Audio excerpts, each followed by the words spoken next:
Arestado naman ang isang police major at 3 pang pulis na sangkot sa kidnapping for ransom sa 4 na dayuhang turista sa Pasay City. Patuloy namang tinutugis ang 10 pa nilang kasamahan, kabilang ang 2 sibilyan na itinuturing na leader ng grupo. Detalye sa live report ni Mar Gabriel. Mar! Ali, naniniwala ang PNP at ang DILG na mga miyembro ng sindikato itong mga pulis na kanilang naaresto na sangkot nga sa pagdukot sa 4 na mga foreign national. Sila rin ang tinitingnang nasa likod ng 4 pang insidente ng kidnapping for ransom. Pasado alas 11 ng gabi noong Sabado, nang pahintuin ng 2 pulis na sakay ng motorsiklo ang kotse na ito sa kahabaan ng Taft Avenue sa Pasay City. Kasabay nito ang pagtigil ng isang van sa likuran kung saan bumaba ang ilan pang lalaki. Pilit nilang pinababa ang 4 na sakay ng kotse, kabilang ang 3 Chinese national at isang Malaysian. Ilang saglit pa, puwersahan na silang isinakay sa van. Habang isinasakay, pumalag at nagpumiglas ang 2 sa mga biktima, kaya nagawa nilang makatakas at makahingi ng tulong. Nang sumunod na araw, pinakawalan din ng mga sospek ang 2 pang biktima matapos magbigay ng 2.5 million pesos na ransom. Nila is meron lang yung i-inform dun sa mga kasamahan na pulis na merong i-operate, ipa-plug down lang yung sasakyan. So allegedly may mga kaso. Then yun, i-ano na nila yung kikidnap na nila yung mga biktima. Dito na nagkasa ng operasyon ang NCRPO, Southern Police District at ang PNP Anti-Kidnapping Group. Arestado ang 4 na sospek na pawang mga pulis. Kabilang sa naaresto ang isang police major na nakatalaga bilang intelligence officer ng Pasay City. Kaninang umaga, ipinresinta ni DILG Secretary Benhur Abalos sa Campo Crame ang mga naarestong pulis. Could be termed as syndicate. The way that our investigation is going, ganun nga. Tignan yung major. Tignan yung mga kinidnap, puro mga Chinese, Malaysian nationals. Tapos kung saan galing. Nakita nyo yung purpose. Iba-ibang lugar. May Pasay, may Makati, may Manila. No? So para talagang pinili. Possibly, no? Talagang sindikato talaga kasi nagsama-sama yan, no? Yun ang inaano natin. What we're looking for. Sino talaga yung mastermind? And ang sasabi nga natin, based dun sa initial report, may civilian na mastermind. May 4 pa raw na kaso ng kidnapping ang iniimbestigahan ng PNP na posibleng kinasasangkutan ng mga naarestong sospek.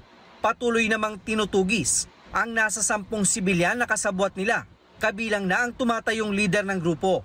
Yung cohort na accordingly taga-immigration, it turned out na hindi naman siya taga-immigration. So, nandun sa records of investigation, the case had been filed. Anyway, we have identified this personality and the case had been filed against him. Nahaharap ang mga sospek sa kasong kidnapping for ransom, illegal detention, robbery at carnapping. And we hope na hindi na ito maulit. Malaking babala ito doon sa mga taong gumagawa and we will not in any way be forgiving. Sabi po ng ating minamahal SILG, lahat ng pulis na involved, wala na tayong patawad. At hindi po talaga tayo magpapatawad. And we will make sure that itong mga tao, they will die in prison. Sisiguraduhin po natin yan. Ali, bukod sa kasong kriminal, tiniyak ng liderato ng PNP na sasampahan din ng kasong administratibo itong ang 4 na pulis na kanilang naaresto. Yan ay para tuluyan na silang mapatalsik sa serbisyo. Ali? Okay. Mar, ito, hindi lamang sa Pilipinas na balita to, lalo na kasi ang involved ay mga dayuhan. Ano ang background ng mga dinukot? Kasi ayon sa ibang foreign media outlets, mga turista ito na tiniktikan, sinundan nitong mga kidnapper? Ali, ayon nga mismo sa NCRPO, nung i-background check nila, itong 3 Chinese national at isang Malaysian ay pawang mga turista nga. Actually, ang edad nito mula 25 years old hanggang 21 years old. So, base din doon sa isinagawang tracking investigation ng otoridad, lumalabas na itong mga suspect ay ang target talaga nila ay yung mga turista dito sa bansa, mga foreign national, at patuloy ngang iniimbestigahan kung sila rin yung sangkot sa 4 pang insidente dahil pareho yung modus na ginawa nitong mga suspect. Yung paparahin ka sa kalsada, pagkatapos ay palalabasin na tila meron kang violation. Pero ang totoo, nakatimbre ka na sa kanila mula doon sa sinasabing leader ng grupo, ititimbre nila na kunyari ay meron kang kaso sa immigration.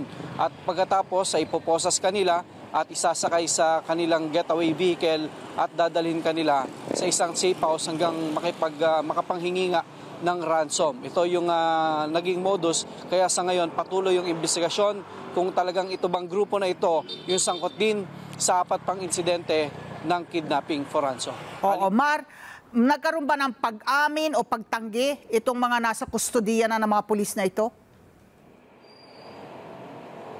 Kanina, Ali, nung hinarap sila sa atin, hindi naman nabigyan ng pagkakataon itong mga pulis na ito na makapagsalita at maibigay yung kanilang mga panig. Bukod sa mga suspect, iniharap din ng DILG kanina yung apat na foreign national na kanilang na-rescue. At sa pamamagitan ng kasama nila ay nagpaabot ng pasasalamat sa mga otoridad itong ang mga nailigtas na foreign national. Okay, klaro. Maraming salamat, Mar Gabriel. Maraming salamat sa inyo pong pagsubaybay sa Mata ng Agila Primetime. Para malaman ang matatag, matapang at matapat na mga balita, i-follow lamang at mag-subscribe sa @Net25 TV.